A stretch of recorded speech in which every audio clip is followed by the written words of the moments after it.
Hi, welcome to Shelf Talkers. I'm Mick, the Reader's Advisory Lead at the Downtown Branch. And I'm Suzanne. I'm the Adult Programming Librarian at the Downtown Branch. And this week we decided we might talk a little bit about celebrating Translation Month again. Some audiovisual options that you can have. Suzanne, you want to talk about yours first? Absolutely. So I mentioned in the last video that I am a big anime fan. So of course, anime is one of the big items in translation that you get a lot of. So this is Sailor Moon R the movie. Oh, I remember Sailor Moon. Directed by Kunihiko Ikuhara. It's originally Japanese, released in 1993, and translated into English with subtitles. Or I think this one is also dubbed.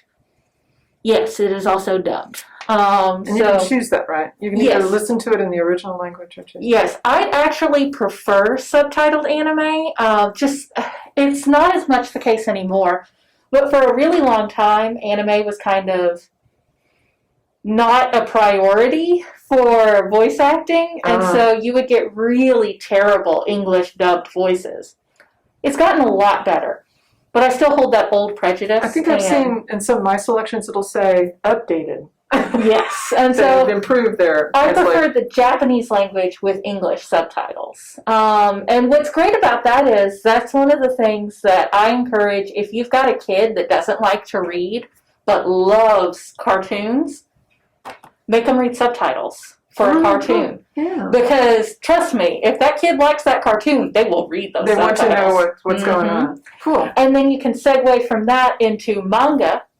Most animes have a manga, a comic book version. So you can get them reading that. And then hopefully from there, spin them off into other books. Mm-hmm. So anime is a great way to get kids, reluctant readers, to read, I think. My next one is Police Story, directed by Jackie Chan, released in 1985. This was made in Hong Kong, so it's in Cantonese. In high school, I went on a Jackie Chan kick, phase, whatever, where I checked out every Jackie Chan movie I could possibly get my hands on. I've seen a lot of Jackie Chan. Police Story is one of the best. It is early Jackie Chan, where he's firmly establishing the Jackie Chan style. That comedy and action blend. It's fantastic. It's a great blockbuster. Police Story. I swear, I think they made like 4 or 5 of these. It's fantastic. I highly recommend it if you like Hong Kong action movies. He does a little slapstick, too. He does. He's very inspired by Charlie Chaplin. Yeah. So he puts a lot of humor into his fight scenes. He uses unusual items like, I think, the cover of this shows him hanging off of a bus with an umbrella. So it's that kind of slapstick humor of Charlie Chaplin with Hong Kong-style martial arts. That's one of the things I like about Jackie Chan movies, and this is one of the early ones that really solidifies that style, I guess is the best way to put it. For this one, so it's National Novel and Translation Month. This is actually a nonfiction story, Résistance by Agnes Humbert, translated by Barbara Mellow, performed by Joyce Bean. So Agnes Humbert, man, she was cool. Like, just reading about her life. So she was part of the underground French resistance during World War II against the Nazis. What was the title again? Résistance. And it's a diary written by her and then translated into English by Barbara Mellow. And it just sounds so fascinating. This woman who, she risked her life to fight Nazis in Paris. And she was part of the Musée de la Homme in Paris. And so Musée is museum. And I'm very curious as to what the rest of it translates to. My French is... I think it's French. So, but it sounds really fascinating. It's the fact that it's a true story, a diary, I thought sounded really interesting. Then my last one, this is controversial. I decided to get controversial here on the YouTube channel. Canterbury Tales by Geoffrey Chaucer, Volume 1, the prologue, the Knight's Tale, the Miller's Tale, the Partner's Tale, the Merchant's Tale, the Franklin Tale, read by Philip Madoc, Edward de Souza, Anthony Donovan, Clive Merrison, Clive Swift, Anthony Kessler. So, it's National Novel and Translation Month. This is translated from Middle English, or I've also seen it called modernized. So does Middle English belong in National Novel and Translation Month? This was a big thing that I went back and forth on, so here's the controversy. Middle English is not as indecipherable as Old English. Old English is very heavily Germanic, so there's a lot of heavy-duty translation work that goes into it. Middle English is a little more recognizable. I brought visual aids. I will assist. Thank you. Thank you, Nick. I appreciate it. So here is some of the original Middle English, just a couple of lines from The Knight's Tale. Will home as old stories telling us there was a duck that hight Theseus. Now, a lot of those words are understandable. See, this is a visual aid. But when you modernize it or translate it, it says, once as old histories tell us, there was a duke who was called Theseus. Oh, not a duck. Yeah, not a duck. It was a duke. So I think that this counts for National Novel and Translation Month. Because without that modernizing, without that translating from Middle English to modern English, We would have thought it was a duck. you would have thought it was a duck, and you wouldn't want to read it like that. So I think this qualifies for National Novel and Translation Month. And to tell you the truth, I didn't know it was just novels. I thought it was... Well, I think it said National Novel and Translation Month, but it's a good opportunity to highlight Yes. all of our items in translation. rules we can break. Yeah. Okay, I began in a quirky mood, picking out mine. And I started, when I took those French classes in high school that didn't really take, I fell in love with this director, the nun from France. Really, really loved him. This is the Criterion Collection, which we have a lot of those. This one's Criterion Criterion Collection. as well. Mm-hmm. And they just put together some items, especially from other countries, usually artistic ones, not necessarily. Ones that they feel are important. Yeah, that you wouldn't normally have a chance to experience. And this one celebrates the French director Jacques Tati.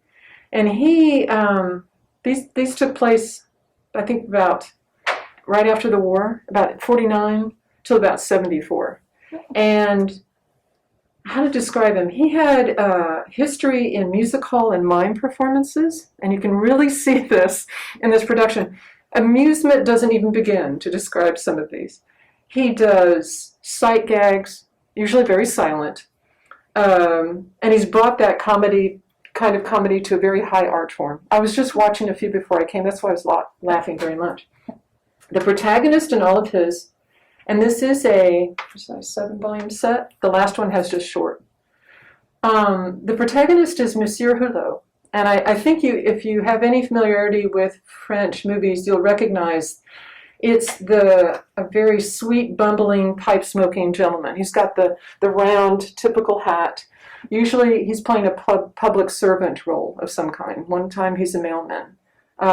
But basically the theme, and this such early on, which resonates today, the absurdity of our increasing reliance on technology. And he brings that up even back in 1949. I really like that. They are black and white, but they're very amusing. So I would highly recommend this. And this one was recommended by a patron to me recently. This is another Criterion Collection of 3 DVDs, and they are colored and subtitled. This celebrates the 3 primary works of the Czech filmmaker Karel Zeman, and he did these between about 1958 to 1962.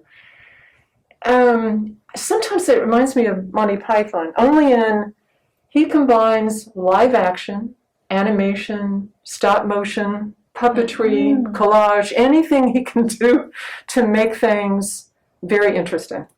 It has 3 DVDs. The first one is Journey to the Beginning of Time, and how do you describe this? it has a group of boys that take an adventure into prehistory. So if you can imagine, one scene I remember from this, a boy sitting in a boat, he's about 8 or 10, going, "Hello, mammoth," out loud, of course, in Czech. And the mammoth does this, and they see dinosaurs ringing around and all this kind of stuff. The second is Invention for Destruction. It's a scientist with a doomsday machine. It's sort of a Jules Verne type flavor to it. So you got a scientist that's got this, and he's worried about it, and then you got the pirates that are trying to take it away from him. So it's that sort of scenario. And the last is probably the one most people have heard about. It's the fabulous Baron Munchausen. I think I'm probably pronouncing it wrong. The camera operator is laughing again. It's a take on the 18th century tall tale about the boastful baron and his adventures. He gets inside a whale and he does all these kind of things. And it's just totally ridiculous. I have heard of that one. Yeah, actually. but it's marvelous, especially if you need a little bit of absurdity, especially right now in your life. And last, I'm very interested in how other countries look at sci-fi. And this again is it's a Swedish film, Ikuhara, came out about 2018, and it was written directed by Pelle Kagerman and Hugo Vilja. I probably totally massacred that.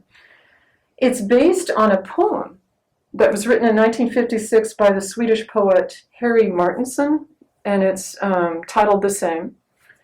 It's basically, if you can imagine, it's dystopian, a future world where Earth has been destroyed by climate change, which has ravaged the Earth. And Ikuhara is one of many spaceships. This one is very luxurious, that's moving people from Earth to Mars. Unfortunately, they run into a little bit of space debris.